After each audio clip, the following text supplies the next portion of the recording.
we have apparently set this up as I'm going to speak to the press, and I'm sorry, I'm going to have my back to you for a moment, but then I'm going to visit with you, and because I really am here to thank you all. I know how everyone here has been working around the clock, as you always do in moments like this.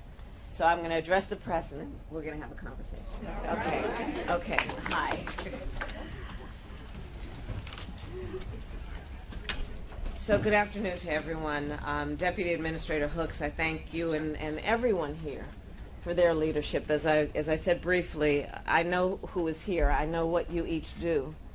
And you are so selfless in the way that you serve our country. And in particular, at times like this, people who are just so desperately in need of help, support, and just knowing that the resources are going to be expedited to them as they need it in their most vulnerable situation, when their families have been at risk, where their homes may have been destroyed, where they lack just basic essential needs. You all do that work around the clock as though these are your family members. I know how you work, and I know how hard you work.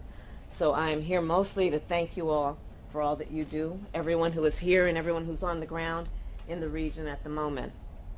And I'm here to also talk about where we are based on the briefings I have been receiving over the last couple of days. I have received regular briefings on the impact of Hurricane Helene, including from Administrator Criswell. And over the past 24 hours, I have spoken with Governor Kemp of Georgia, Governor Cooper of North Carolina, and many local officials. I have shared with them that we will do everything in our power to help communities respond and recover. And I've shared with them that I plan to be on the ground as soon as possible, but as soon as possible without disrupting any emergency response operations, because that must be the highest priority in the first order of business.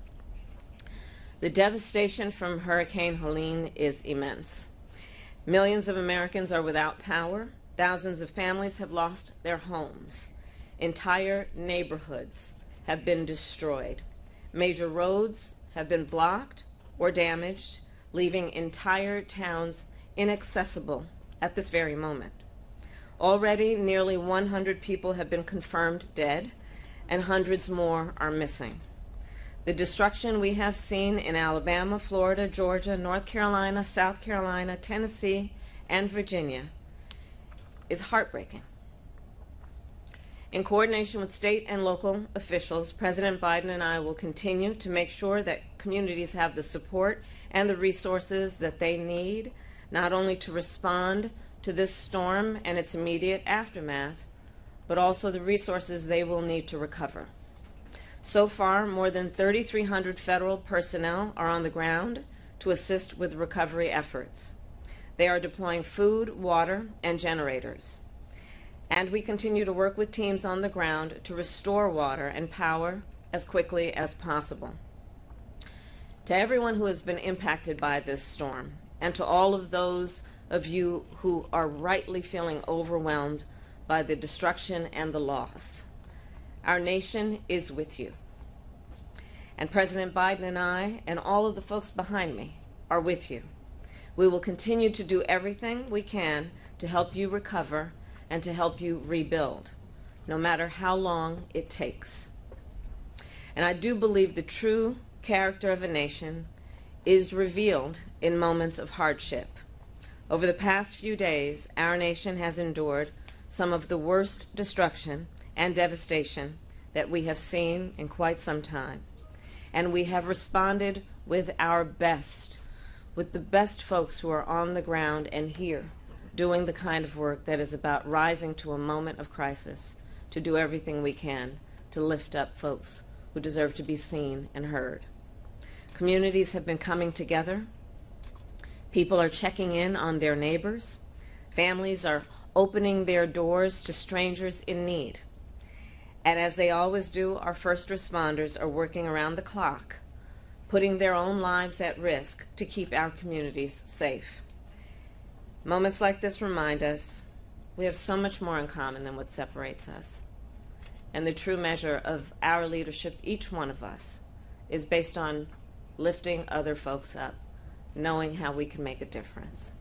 So I thank everyone for rising to this moment, and I thank you all here for the work that you each do. May God bless you, and May God bless the United States of America. Thank you all very much. Thank you. Madam Vice President.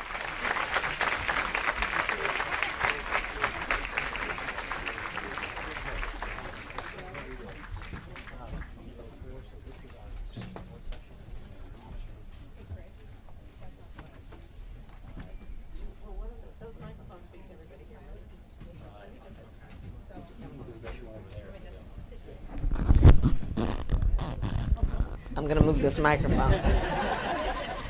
Hey guys, I'm going to do the tour right now, but I really do mean what I said. I know the work that you all are doing, and it is so critically important. The people on the ground right now, we know that communications are still down for so many people, which means that they don't know necessarily what is being done right now by all of you to help them.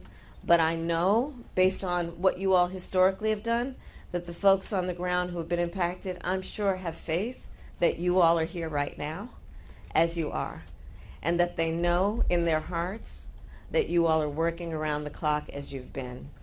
And I know it takes a lot out of you, and you're seeing a lot of pain, you're seeing the destruction, you're seeing the damage, and it's the work that you all have dedicated your lives to doing. So I just wanted to come by truly to say thank you to all of you, because it takes a lot out of you. And when you're interacting with folks who are on the ground and need help, they look in your eyes to see, is everything going to be okay? And sometimes you're not sure, right?